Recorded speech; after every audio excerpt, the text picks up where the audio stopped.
Programme دو رائے کے ساتھ میں ہوں اسد رحیم خان اور میرا ساتھ دیں گے افتخار شرازی صاحب. بات کریں گے صوبہ پنجاب کی, جہاں بہت دیر سے تاریخ میں فارورڈ بلاکس کا کردار کافی زیادہ بنیادی رہا ہے. پاکستان تحریک انصاف کے وزیر اعلیٰ پنجاب عثمان بزدار صاحب کے ساتھ کچھ پاکستان مسلم لیگ نواز کے ایم پی ایز نے ملاقات بھی کی اور اعتماد کا اظہار بھی کیا. اب ایک بار پھر وہی بیانیہ سننے کو مل رہا ہے کہ کیا کوئی فارورڈ بلاک بننے کو جا رہا ہے, لیکن دوسری جانب وہی پاکستان مسلم لیگ نواز جو کہ عدالت عظمیٰ کے اتنے بڑے فیصلوں کے ذریعے ان کے قائد کو تاحیات نااہل کیا گیا, اس میں کوئی خاص دراڑ دیکھنے کو نہیں ملے. پی ایم ایل این کی جو فارمیشن ہے وہ اسی طرح اتنی ہی مضبوط ہے جو کہ 2017 میں 2018 میں تھی, اور کوئی خاص ہائی پروفائل ڈیفیکشنز بھی دیکھنے کو نہیں ملی. خدشہ یہ ہے, اور یہ ایک خدشہ ہے جو حکومت وقت بھی بار بار پروجیکٹ کر رہی ہے,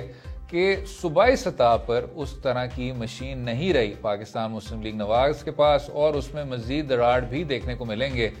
30 سال آن اینڈ آف اگر پرویز مشرف صاحب کے دور کو چھوڑ دیا جائے, 30 سال ان کا ایک دور رہا, لیکن اب اس کو انٹرپٹ کر لیں گے. جناب شرازی صاحب, اگر بات کر لیں ایک سیکنڈ کے لیے اس جماعت کی, پی ایم ایل این کے مستقبل کی, کوئی خاص ہائی پروفائل ڈیفیکشنز تو نہیں دیکھنے کو ملے سر 2018 کے بعد سے. تو یہ جو ایم پی ایز ہیں جو بزدار صاحب کا کہہ رہے ہیں کہ جی ہمیں ان میں کانفیڈنس ہے, اس میں آپ کو نظر آ رہا ہے کوئی فارورڈ بلاک؟ مجھے تو کوئی فرینکلی اسپیکنگ کوئی اتنی بڑی دراڑ نظر نہیں آ رہی ہے کہ ایک اکا دکا لوگوں کے علاوہ کوئی بڑا ہم کہیں کہ پنجاب سے جو لیڈنگ کوئی پرسنالٹی ہو وہ جا کے بزدار صاحب سے ملے ہوں. تو یقینی طور پر جو پی ٹی آئی نے کوشش کی تھی یہ امپریشن دینے کی کہ شاید نون لیگ کے اندر کچھ لوگ ایسے ہیں کہ جو اس قیادت کا بیانیہ ہے جو کہ ان کے خیال میں اینٹی اسٹیبلشمنٹ ہے اور اس کے ساتھ نہیں کھڑے, تو وہ پارٹی کو چھوڑ رہے ہیں. لیکن میرا نہیں خیال کہ ایسا ہو پایا ہے, بلکہ پاکستان مسلم لیگ کی قیادت کو یہی سب سے بڑا اس بات کا ان کو ایک وہ کانفیڈنس ہے کہ اتنے کچھ حالات خراب ہونے کے باوجود, ان کی فیور میں نہ ہونے کے باوجود بھی پارٹی انٹیکٹ رہی ہے, اور پارٹی نے 2018 کے الیکشن میں بھی بڑا اچھا پرفارم کیا ہے. بالکل, اور یہی ان کو لگتا ہے کہ ان کی اسٹرینتھ ہے. تو کوشش ضرور ہوئی ہے, لیکن مجھے نہیں لگتا کہ کوئی بہت بڑا ڈینٹ ڈالا گیا ہے پاکستان مسلم لیگ نون میں. اچھا جناب, اس کے ساتھ ایک اور جو سوال ہے, اور یہ شاید کچھ زیادہ اہم ہے, وہ یہ ہے کہ کیا پاکستان مسلم لیگ نواز کے بیچ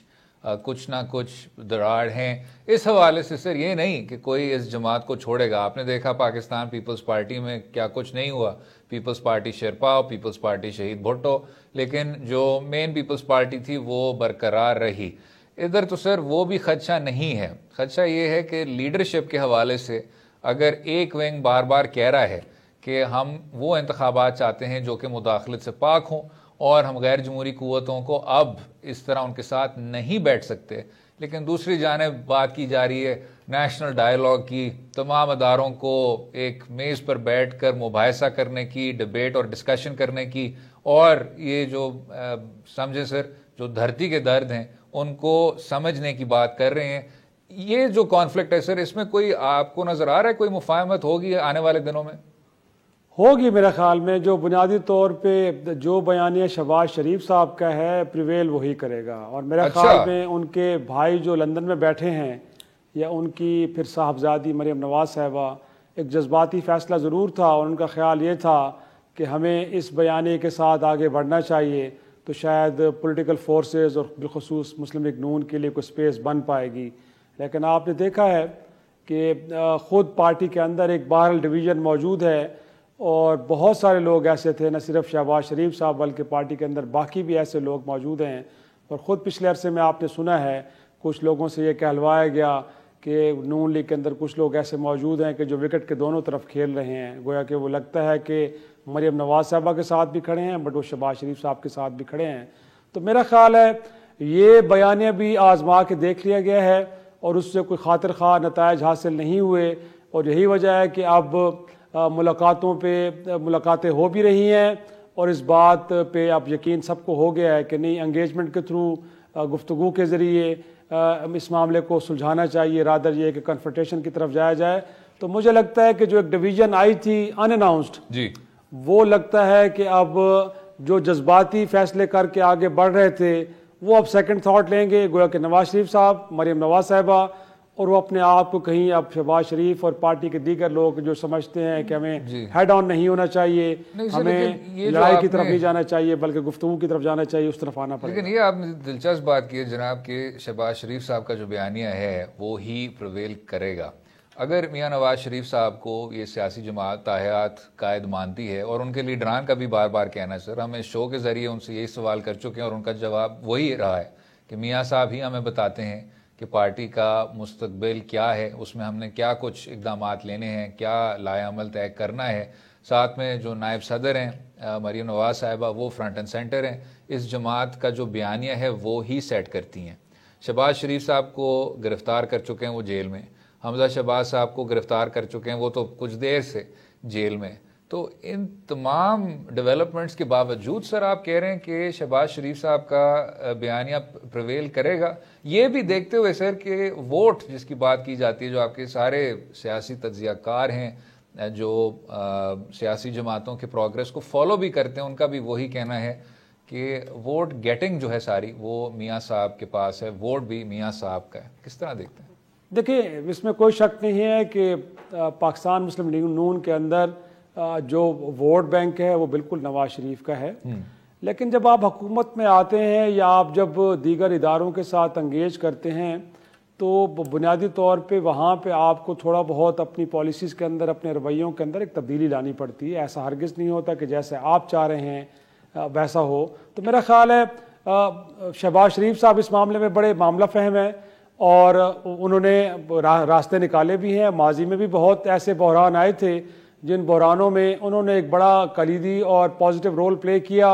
اور کئی مواقع ایسے تھے کہ جہاں پہ لگتا تھا کہ شاید اب نون لیگ کی حکومت باقی نہیں رہے گی, پرابلمز آئیں گی, لیکن وہ پرابلمز بڑی آسانی سے حل کر لیے گئے. اور اس کے اندر آپ کو بھی پتہ ہے کہ چودھری نثار علی خان ہوں یا پھر شہباز شریف, ان لوگوں نے بڑا امپورٹنٹ رول پلے کیا.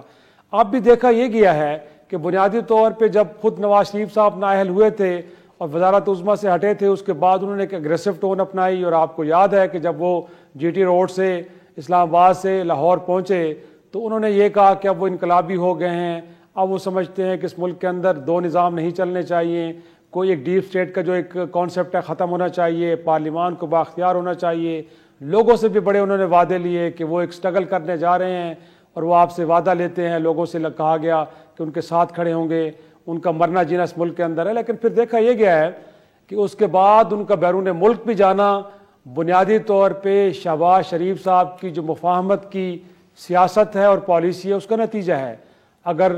وہ بیچ میں اپنا پارٹ پلے نہ کرتے تو آج شاید میاں نواز شریف صاحب یہیں پہ پاکستان میں جیل میں ہی ہوتے. تو اس بات کو ان کو بھی احساس ہے اور وہ اس حقیقت کو سمجھتے ہیں. مریم نواز صاحبہ کو بھی پتہ ہے اور پچھلے عرصے میں انہوں نے اس بات کا اظہار کیا ہے کہ ہم نے ایک کوشش کی تھی, شہباز شریف صاحب کو موقع دیا تھا کہ جو مفاہمت کی گفتگو کی ایک پالیسی ہے اس کے ذریعے معاملات حل ہوں, لیکن نہیں ہو پائے. تو پھر ہم نے یہ راستہ اختیار کیا, لیکن پچھلے 2-3 ماہ میں یہ راستہ بھی اختیار کر کے اس جماعت نے دیکھ لیا. اور آپ کے سامنے ہے کہ اس سے پہلے کہ پی ڈی ایم کا وہ اجلاس ہوتا جس کے اندر اگلے لائحہ عمل کا اعلان ہوتا, پیپلز پارٹی نے بڑے کھلے عام یہ بات کر دی کہ وہ کسی غیر جمہوری اور غیر آئینی اقدام کے ساتھ کھڑے نہیں ہوں گے. اگر تحریک عدم اعتماد لانی ہے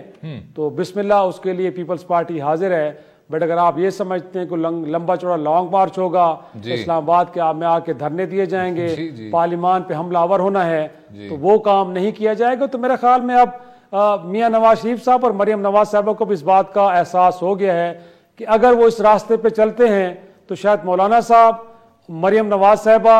اور نواز شریف اکیلے کھڑے ہوں. خود پارٹی کے اندر بہت سارے لوگ, اور میں آج یقین سے آپ سے کہتا ہوں اسد, کہ ان کے بھائی شہباز شریف صاحب ان کے ساتھ نہیں کھڑے ہوں گے اگر وہ اس بیانے کو لے کے آگے بڑھتے ہیں. اچھا, اب پاکستان مسلم لیگ نواز کی تو کیونکہ ایکسٹینسو بات کی سر, جہاں سے یہ بات شروع ہوتی ہے اور ایک طرح سے ختم بھی ہوتی ہے وہ پاکستان تحریک انصاف کے عثمان بزدار صاحب کی کارکردگی پر ختم ہوتی ہے سر. 2018 میں جب ان کو منتخب کیا گیا تھا تو آپ کو یاد ہوگا شروع میں اگر سیاسی شناخت پر لوگ سوال کر رہے تھے کیونکہ بزدار صاحب پی ٹی آئی کے کوئی خاص پیورسٹ نہیں ہیں, ان کا تعلق مسلم لیگ سے تھا. لیکن اب سر جب وہ سی ایم بنے تو کچھ اسرٹ کرنے کے ایشوز تھے, جو حزب اختلاف کی قوتیں تھیں وہ تانے بھی سر ان کے آپ نے سن لیے کہ جی یہ ابھی بھی ٹریننگ کر رہے ہیں, ان کی کارکردگی آپ کے سامنے ہے. جو میں آپ سے پوچھنا چاہ رہا ہوں شرازی صاحب, کیا آپ کے قریب ان پچھلے 2.5 سال میں بزدار صاحب کی کوئی خاص کارکردگی دیکھنے کو ملی, یا ان کی کوئی خاص اچیومنٹس ہیں جو کہ ان کو اسی عہدے پر فائز رکھ رہی ہیں, اور اگر نہیں ہیں تو وہ کیا چیز ہے سر جس کی وجہ سے وہ ابھی بھی وزیر اعلیٰ پنجاب ہیں؟ دس از اے جینیون کویسچن. کوشچن تو بڑا جینون ہے, بٹ اب اس سنجیدہ سوال کا جواب اتنا سنجیدہ ہرگز ہو نہیں سکتا. گویا کہ اس ملک کے اندر وہ لوگ, ویسے آپ جواب دے چکے ہیں سر اسی جملے میں,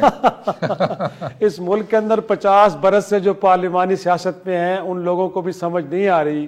کہ بنیادی طور پہ وہ کون سا میرٹ ہے,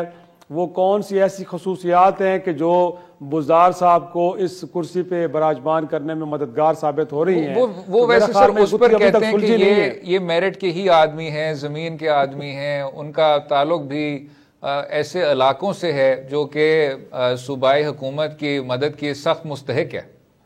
اب میرا خیال میں اس طرح کے تو بہت سارے لوگ مل جائیں گے شاید جن کا سیاسی پروفائل بزدار صاحب سے بھی بڑا ہو, لیکن اگین ان کا انتخاب کیوں کیا گیا, اور بالخصوص جیسے آپ کہہ رہے ہیں کہ ایک ایسا شخص کہ جس نے 2013 کا الیکشن تو نون لیگ کے ٹکٹ پہ لڑا, اور پہلا 2018 کا الیکشن ہے جو انہوں نے پی ٹی آئی کے ٹکٹ سے لڑا, تو اس شخص کو 10 کروڑ کے صوبے کا چیف منسٹر بنا دیا گیا. اور جو پرفارمنس کی آپ بات کر رہے ہیں, میرا خیال میں جو کھوکر پیلس گرا ہے اور کچھ اور زمینیں واگزار کرائی گئی ہیں, اس سے پہلے تو میں نے نہیں سنا کہ بزدار صاحب کی کارکردگی کو لے کے کوئی ہم نے بات کی ہو. کوئی ایسا اقدام بھی نہیں ہے کہ جس کے بنیاد پہ ہم کہیں کہ انہوں نے کوئی بہت بڑی اچیومنٹ کر کے دکھائی ہیں پنجاب کے اندر. بالکل ٹھیک, اور اسی نقطے پر ذرا وقفہ لیں گے, پھر کے بعد مزید گفتگو جاری رہے گی. اس لیے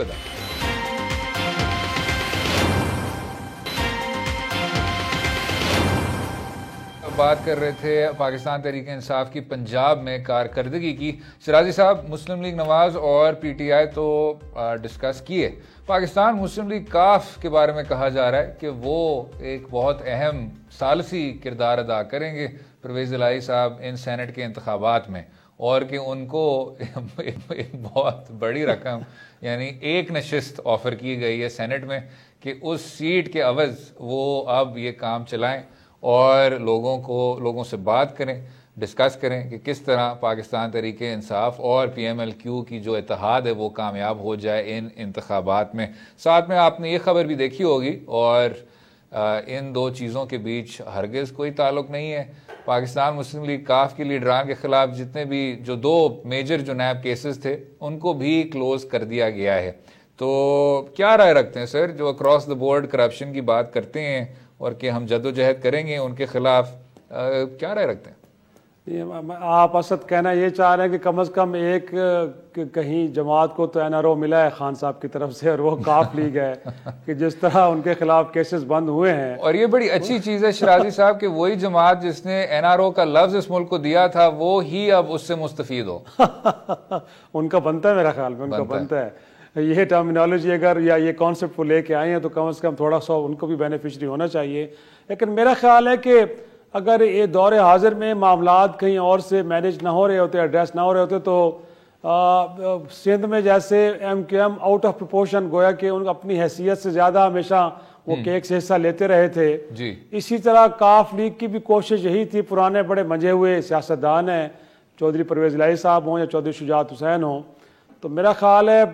اگر چیزیں کہیں اور سے مینیج نہ ہو رہی ہوتی تو جس طرح کی مجبوریاں پی ٹی آئی کی ہیں پنجاب میں اور انہی کی بنیاد پر ان کی حکومت چل رہی ہے, تو کیک سے وہ کافی کچھ حصہ لے چکے ہوتے, اور اب 1 سیٹ کی بات نہیں ہوتی, شاید 4-5 سیٹوں کی بات ہو رہی ہوتی. لیکن میں حیران اس بات پہ ہوتا ہوں اسد کہ خود کاف لیگ کو بزدار صاحب سے بڑے گلے ہیں, عمران خان صاحب سے بڑے گلے ہیں. ماضی میں وہ کہتے رہے ہیں کہ ان کی بات نہیں سنی جاتی, مشاورت نہیں کی جاتی, جو تھوڑا بہت وہ جائز مطالبات کرتے وہ پورے نہیں ہوتے. لیکن خود پاکستان تحریک انصاف سے جو ناراض ایم پی ایز ہیں وہ جا کے چودھری پرویز الہی صاحب سے مل رہے ہیں, اور پرویز الہی صاحب بھی کھل کے یہ بات نہیں کر رہے بھائی ہم تو اپنا خود رونا رو رہے ہیں, ہمیں کچھ نہیں مل رہا تو ہم آپ کی مدد کیا کر سکتے ہیں. تو مجھے لگتا یہ ہے کہ تھوڑی بہت وہاں پہ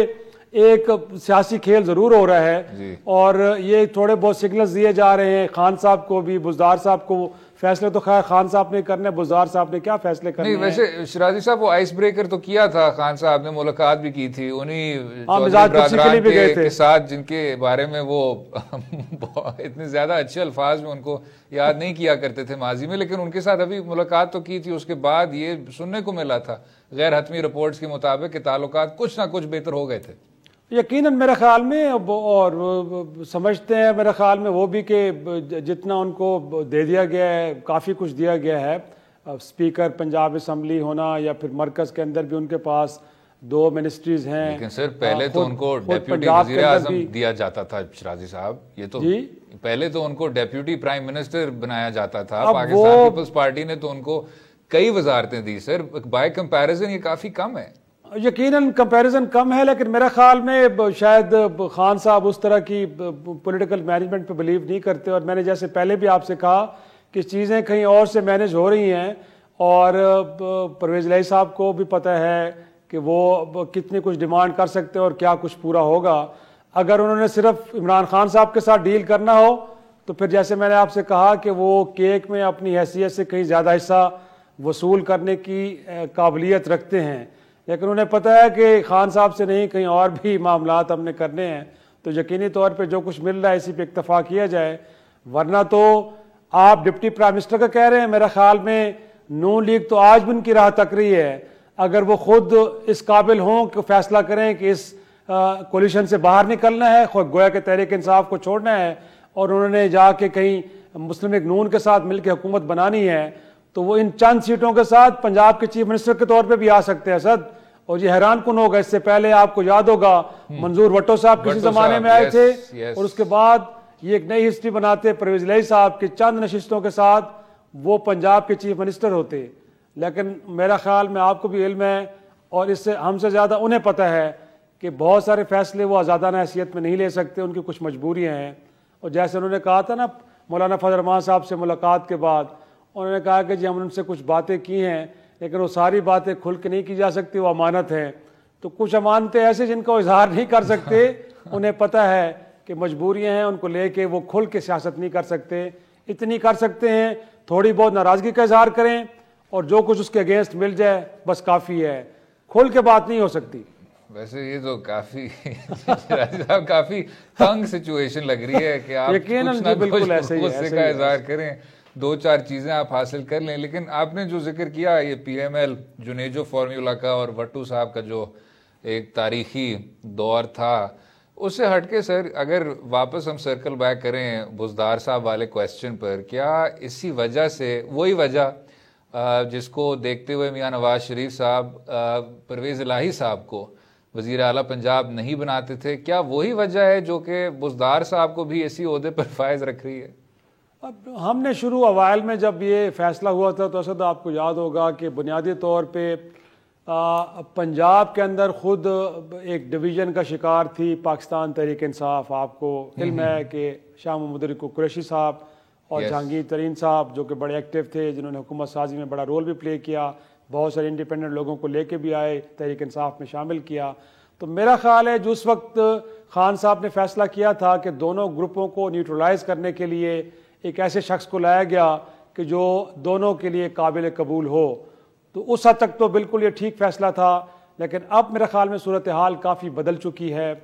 اور اب بھی اگر آپ ایک ایسی آپشن کے ساتھ چلتے ہیں کہ جو دیکھا یہ گیا ہے کہ پرفارم تو نہیں کر رہے, معذرت کے ساتھ یہ کہنا پڑتا ہے کہ پنجاب کے اندر کوئی پرفارمنس سمیت حکومت کی نظر نہیں آ رہی, تو اگر ایسا ہے تو اگلے 2.5 سالوں میں اگر حکومت باقی رہتی ہے اور آپ اسی آپشن کے ساتھ چلتے ہیں تو مجھے لگتا ہے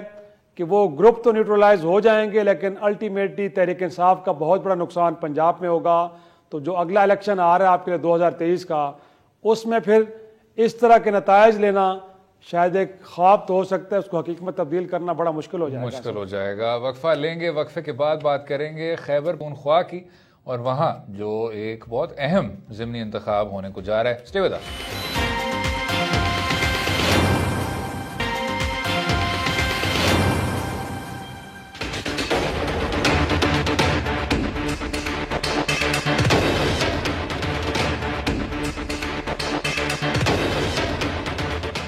ویلکم بیک ٹو دورہ. بات کریں گے خیبر پختونخوا میں ضمنی انتخابات کی، جو کہ 19 فروری کے لیے ان کا اعلان کر دیا گیا ہے. NA 45 اور PK 63 نوشیرہ کے حلقوں پر یہ کنٹیسٹ کیا جائے گا. پاکستان تحریک انصاف کے جو رکن تھے، جو MPA تھے، میاں جمشید الدین کاکا خیل صاحب، ان کے وفات پانے کے بعد اب بائی الیکشن ہوگا نوشیرہ کی سیٹ پر. لیکن اسی پر بات کرنے کے لیے ہمارے ساتھ ہیں پاکستان مسلم لیگ نواز کے امیدوار اختیار ولی خان صاحب. اختیار صاحب، آپ نے شاید الیکشن کمیشن میں یہ پری پول ریگنگ کی ایک کمپلینٹ جمع کرائی ہے، کیا رائے رکھتے ہیں سر؟ جی، پری پول ریگنگ کی میں نے کمپلینٹ بالکل کی ہے الیکشن کمیشن آف پاکستان میں. جی، یہاں پر وفاقی وزیر دفاع جو ہیں تو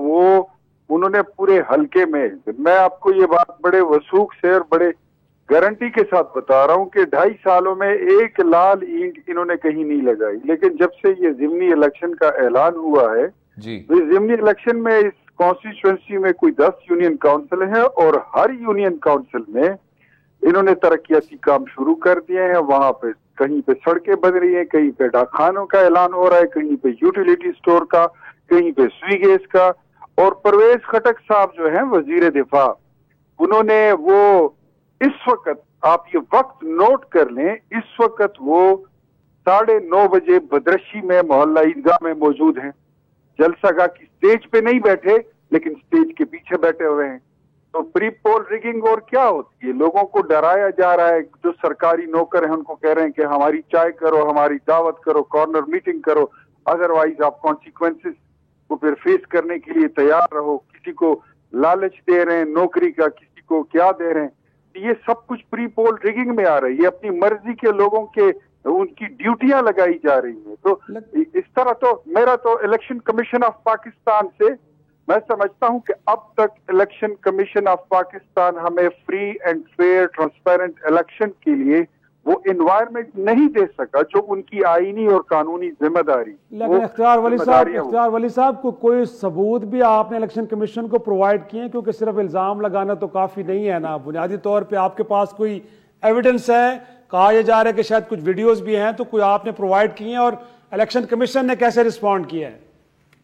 جی، الیکشن کمیشن میں آپ کو بتاتا ہوں، جو کام انہوں نے کیا ہے، جو انہوں نے اعلانات کیے ہیں، اس کی ویڈیوز موجود ہیں. ان کا بیٹا ہے وہ پورا کمپین کو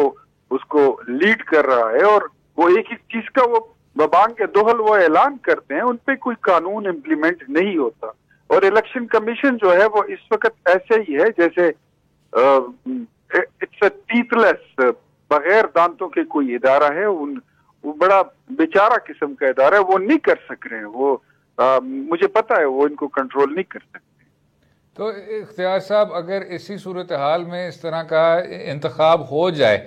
PK 63 پر، تو سر اس کے نتائج پر کیا آپ یہی کہیں گے کہ اس میں کیونکہ ریگنگ ہوئی ہے تو وہ نتیجہ اس طرح مستند نہیں ہے یا اوتھینٹک نہیں ہے جو کہ اس کو ہونا چاہیے تھا؟ کیا اس انتخاب کو بعد میں آپ کنٹیسٹ کریں گے اس رزلٹ کو؟ دیکھیں، یہ تو اب ڈیپینڈ کرتا ہے کہ الیکشن ہونے سے پہلے، الیکشن سے قبل 19 فروری کو الیکشن ہوگا، تو اس سے پہلے ہمیں دیکھنا یہ ہوگا کہ الیکشن کمیشن آف پاکستان جو ہے تو اس کی کیا کارکردگی ہوتی ہے، وہ کیا ایکشن لیتے ہیں، نمبر 1. نمبر 2، پھر جو انہوں نے ریگنگ کے لیے، الیکشن ڈے ریگنگ کے لیے انہوں نے پلاننگ کی ہے، ہم اس کو بھی دیکھیں گے. تو اس کے بعد ہی ہم کوئی بیان دینے کے قابل ہوں گے کہ ہمیں کیا کہنا چاہیے. ادروائز ایک بات یہ تو کلیئر ہے، الیکشن کے لیے ہم میدان کھلا نہیں چھوڑیں گے، بالکل بھی نہیں. لیکن آپ اختیار ولی صاحب، کیا لگتا ہے آپ کو، اگر آپ الیکشن کمیشن سے اس قدر مایوس ہیں تو کسی اور فورم پہ بھی جانے کا آپ کا کوئی ارادہ ہے؟ کیونکہ اس ملک کے اندر 12 عدالتیں بھی ہیں اور کئی دفعہ معاملات میں نے تو اناؤنس کر رکھا ہے کہ اگر الیکشن کمیشن آف پاکستان نے کوئی ایکشن نہیں لیا، میں اس ویک میں دیکھوں گا. اگر انہوں نے کوئی نیکسٹ ویک کوئی ایکشن نہیں لیا، انہوں نے اس طرح بدمست لوگوں کو جو اقتدار کے نشے میں مست ہیں اور اس وقت کے فرعون بنے بیٹھے ہیں، جو عوام کی رائے کو بدلنے کے لیے نئے نئے فارمولے اور طریقے اپناتے ہیں، تو اگر ان کو روکا نہیں گیا تو پھر ہمارے پاس لازمی بات ہے کہ ہائی کورٹ میں جانے کا اور عدالت کا دروازہ کھٹکھٹانے کے علاوہ ہمارے پاس اور کوئی راستہ نہیں ہے. پھر ہم جائیں گے. اختیار ولی خان صاحب، بہت بہت شکریہ سر شو میں شامل ہونے کا، اپنا قیمت دینے کا. اسی پر بات کریں گے ہم علی اکبر صاحب کے ساتھ جو کہ ڈان نیوز کے اسپیشل نمائندے ہیں۔ سر، آپ کس طرح دیکھتے ہیں جناب جو اورنگزئی میں اور نوشہرہ میں یہ ضمنی انتخابات ہونے کو جا رہے ہیں، جو ابھی بات کر رہے تھے اختیار ولی صاحب کی، یہاں پری پول ریگنگ ہو رہی ہے، ڈیولپمنٹ پروجیکٹس کو پرسیو کیا جا رہا ہے، الیکشن کمیشن کے ڈائریکٹیوز کی خلاف ورزی ہو رہی ہے، کیا کہتے ہیں علی صاحب؟ جی اسد، بالکل یہ تو جو ہے اختیار ولی صاحب نے نشاندہی کی ہے اور کئی دنوں سے جو ہے یہی صورتحال جاری ہے، اور عموماً جو حکومت وقت ہوتی ہے تو ضمنی انتخابات میں ہمیں یہی چیزیں جو ہے دیکھنے کو ملتی ہے۔ لیکن یہاں پہ ایک اور جو ڈیولپمنٹ ہے یا اپوزیشن جماعتوں کے لیے تشویشناک بات ہے وہ یہ ہے کہ خاص کر نوشہرہ جو PK63 جو حلقہ ہے وہاں پر جو ہے PDM کے پلیٹ فارم سے ہونے تو یہ چاہیے تھے کہ وہ ایک ہی امیدوار سامنے لاتے اور سارے اکٹھے مل کے ان کے لیے کیمپین کرتے، لیکن یہاں پر معاملہ ڈیفرنٹ ہے اور ANP نے اپنا امیدوار جو ہے وجاہت وہ کھڑا کر دیا ہے اور فیمیل ان کا اختیار ولی ہے، جبکہ تحریک انصاف کا جو جمشید جن کے انتقال کے باعث سے حلقہ خالی ہوا تھا تو ان کا بیٹا کھڑا ہے۔ لیکن علی اکبر، ہم جاننا یہ چاہ رہے ہیں کہ جس طرح کے اختیار ولی صاحب بھی الزام لگا رہے ہیں کہ وفاقی وزیر پرویز خٹک صاحب وہاں پہ جا کے کمپین کر رہے ہیں، تو آپ کو بھی کچھ ایسے اطلاعات ملی ہیں کہ نوشہرہ میں حکومتی مشینری استعمال ہو رہی ہو اور پرویز خٹک صاحب خود جا کے لوگوں سے کمپین کر کے وہاں پہ مل رہے ہوں اور وہ ووٹ کے لیے بات کر رہے ہوں، ایسے آپ کو چیزیں سننے کو دیکھنے کو ملی ہیں وہاں پہ؟ جی بالکل، یہ وقتاً فوقتاً جو ہے پرویز خٹک صاحب اپنے حلقے کے جو ہے وہ دورے بھی کرتے آ رہے ہیں اور جو ہے کارننگ میٹنگز میں بھی شریک ہو رہے ہیں، اور آج بھی کوئی خبر ہے کہ وہاں سے نکلی تھی جہاں پہ ان کی موجودگی تھی، تو اپوزیشن کی جانب سے یہ چیزیں اٹھائی تو جا رہی ہے، تاہم ابھی تک جو ہے الیکشن کمیشن نے اس حوالے سے کوئی حکمت عمل ان کا کوئی ڈیسیجن سامنے نہیں آیا۔ تو پرویز خٹک کا ویسے بھی یہ جو جمشید کے انتقال کے باعث حلقہ خالی ہوا تھا تو یہ وہی حلقے ہیں جن کے ٹکٹس پرویز خٹک صاحب جو ہے وہ دیتے آئے ہوئے ہیں، تو ان کی خصوصی دلچسپی ہے ان انتخابات میں۔ بہت بہت شکریہ علی اکبر صاحب، ڈان نیوز کے اسپیشل نمائندے شو میں شامل کے لیے سر اپنا قیمتی وقت دینے کے لیے۔ اسی پر وقفہ لیں گے، وقفے کے بعد گفتگو جاری رہے گی۔ اسٹے ود اس۔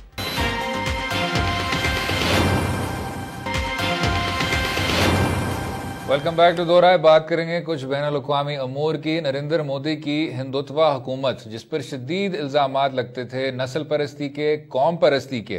اور بنیادی حقوق کو چلنے کے،